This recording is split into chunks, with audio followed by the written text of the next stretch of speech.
Hello guys, welcome to Telugu view. చాలామంది videos చూస్తున్నారు కానీ సబ్స్క్రైబ్ చేయట్లేదు భయ్య. వీడియో చూడండి, నచ్చితే సబ్స్క్రైబ్ చేసుకోండి. సో ఈరోజు వీడియోలో మనం టాలీవుడ్లో ఏం తప్పు జరుగుతుంది, the truth behind recent failures గురించి మాట్లాడుకుందాం.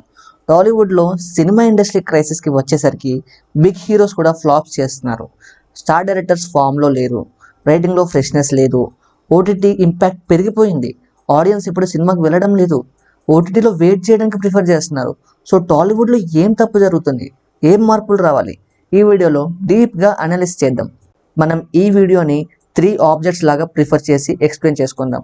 1 conflict, second examples and third problem. ఈ 3 రకాలుగా మనం డిస్కస్ చేస్తే మనకు క్లారిటీ వస్తుంది. Moving to the first one, routine formulas. ఆడియన్స్కి బోర్ కొట్టేస్తుంది. మాస్ మసాలా ఫార్ములాస్లో ఏమైనా చేంజ్ ఉందా? Same template, over action, forced comedy, elevation dialogues. ఇప్పుడు ఆడియన్స్కి రొటీన్ అనిపిస్తుంది. Flop examples, double smart. Puri Jagannadh గారి నుంచి ఇలాంటి సినిమా అస్సలు ఎక్స్పెక్ట్ చేయలేదు. పూరి జగన్నాథ్ సినిమా అంటే మాస్ ఎలిమెంట్స్ ఉంటాయి, కానీ iSmart Shankar double smart impact అస్సలు లేదు. స్కంద, బోయపాటి స్టైల్ ఎలివేషన్స్ ఉన్నా కూడా వీక్ స్క్రీన్ ప్లే వల్ల డ్యామేజ్ చాలా జరిగిపోయింది.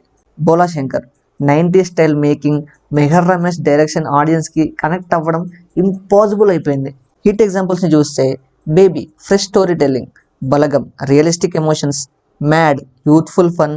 కమిటీ కుర్రాలు, చాలా కనెక్ట్ అయ్యే మూవీ. ప్రాబ్లం ఏంటంటే రొటీన్ ఫార్ములాస్ వర్క్ అవ్వడం లేదు.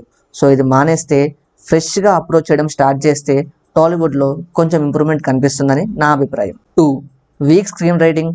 Story start well but collapse. Cinema first హాఫ్లో ఎగ్జైట్మెంట్ ఉంటుంది, కానీ సెకండ్ హాఫ్లో స్టోరీ డ్యామేజ్ అవుతుంది. నో అఫెన్స్ ప్లీజ్, నాకు దేవరాలో అదే జరిగింది. Flop examples, Adipurush, dialogues weak, VFX చాలా పూర్. లైగర్, పూరి స్క్రీన్ ప్లేలో సెకండ్ హాఫ్లో టోటల్ ఫ్లాప్. ఆపరేషన్ వ్యాలంటైన్, ఇది పూర్తిగా రాడ్డే, but air force action strong ఉంటుందేమో అనుకున్నాం, బట్ స్క్రీన్ ప్లే ఎమోషన్ లేకుండా రొటీన్ అయిపోయింది. Hit examples, hi Nanna, strong screen play plus emotional connection.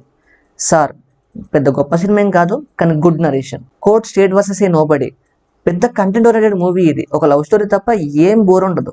Problem ఏంటంటే second half screenplay improvement ఉండాలి. సో ఇది వర్క్ అవుతే టాలీవుడ్లో మరీ ఇంప్రూవ్మెంట్ జరుగుతుంది. Number 3, over budget but no returns. టాలీవుడ్లో బిగ్ బడ్జెట్ మూవీస్ అన్ని రాడ్గా మిగిలిపోతున్నాయి. Flop examples, agent, 80 crore budget, output 0. Chatrapathi Hindi remake మన వివి వినాయక్ గారు చేశారు బెల్లంకొండ సాయి శ్రీనివాస్తో. హై బడ్జెట్ బట్ థియేటర్స్లో empty seats. Matka, budget high కానీ కంటెంట్ క్రిప్ లేకపోతే పెద్ద ప్రాబ్లమే జరిగిపోయింది అక్కడ. సక్సెస్ ఎగ్జాంపుల్స్, బలగం, లో budget high profits. Hanuman, smart budgeting plus excellent quality. Problem ఏంటంటే బడ్జెట్ని వైజ్లీ ప్లాన్ చేయాలి, ఇంట్రెస్ట్ ఉంటే ఖచ్చితంగా జరుగుతుంది. 4 poor VFX, big films, cartoonish graphics. విఎఫ్ఎక్స్లో స్టాండర్డ్ టెక్ పెట్టడంలో ఫెయిల్ అవుతున్నారు. Flop examples, Adipurush, 600 crores budget but worst CGI, second హాఫ్లో మొత్తం బ్లాక్ లైట్ చేసేసాడు. Shakuntalam, artificial visuals. Skanda, over the top CGI fights. Hit examples, Hanuman, limited బడ్జెట్లో strong VFX quality. And Bimbisara అని కూడా చెప్పొచ్చు. కంటెంట్ బాగున్న విఎఫ్ఎక్స్ని మనం కొంచెం ఎక్స్క్యూజ్ చేస్తే చాలా వరకు సాటిస్ఫైని చేసింది. 5 ఓటీటీ ఇంపాక్ట్, థియేటర్స్కి ఆడియన్స్ రావడం లేదు. Just with in the days of 20 days or 30 daysలోనే ఓటీటీకి వస్తున్నప్పుడు ఆడియన్స్ అందరూ ఓటీటీనే ప్రిఫర్ చేస్తున్నారు. థియేటర్లో ఫెయిల్, ఓటీటీలో hit. Bubble gum, Annapurna studio etcetera చాలా మూవీస్ ఉన్నాయి, ఓటీటీలో చాలా బాగా పర్ఫామ్ చేశాయి. Theatre blockbuster. Animal, Salaar, theatre worthy films ఆడియన్స్ని అట్రాక్ట్ చేశాయి. ఆ హైప్ అలాంటిది. ప్రాబ్లం, థియేటర్కల్ ఎక్స్పీరియన్స్ ఇవ్వడం లేదు అంటే ఆడియన్స్ ఓటీటీకి మైగ్రేట్ అవుతున్నారని అర్థం. Number 6 nepotism. Star kids flop అయినా కూడా ఛాన్సెస్ వస్తున్నాయి. న్యూ టాలెంట్కి ఆపర్చునిటీస్ తక్కువ, స్టార్ కిడ్స్కి ఎక్స్ట్రా ఛాన్సెస్ ఎక్కువ. స్టార్ కిడ్స్ ఫ్లాప్స్ చాలానే ఉన్నాయి, నేను పేర్లు తీసుకోవట్లే ఎందుకంటే ఫ్యాన్స్ ఉంటారు, నన్ను వేసుకుంటారు. సో అవుట్ సైడర్ సక్సెస్ విషయానికి వస్తే Suhas, writer Padmabhushan, Ambajipeta marriage band, own టాలెంట్తో సక్సెస్ కొట్టేశాడు. Siddhu Jonnalagadda, DJ Tillu square, background లేకుండా బ్లాక్ బస్టర్ క్రియేట్ చేశాడు. ప్రాబ్లం, టాలెంట్కి ప్రిఫరెన్స్ ఇవ్వాలి, బ్యాక్గ్రౌండ్కి కాదు. 7 బ్యాడ్ రిలీజ్ ప్లానింగ్, బాక్స్ ఆఫీస్లో క్లాషెస్. మల్టిపుల్ మూవీస్ సేమ్ డేట్లో రిలీజ్ అవ్వడం వల్ల కలెక్షన్స్ డ్యామేజ్ అవుతున్నాయి. Bad release clashes.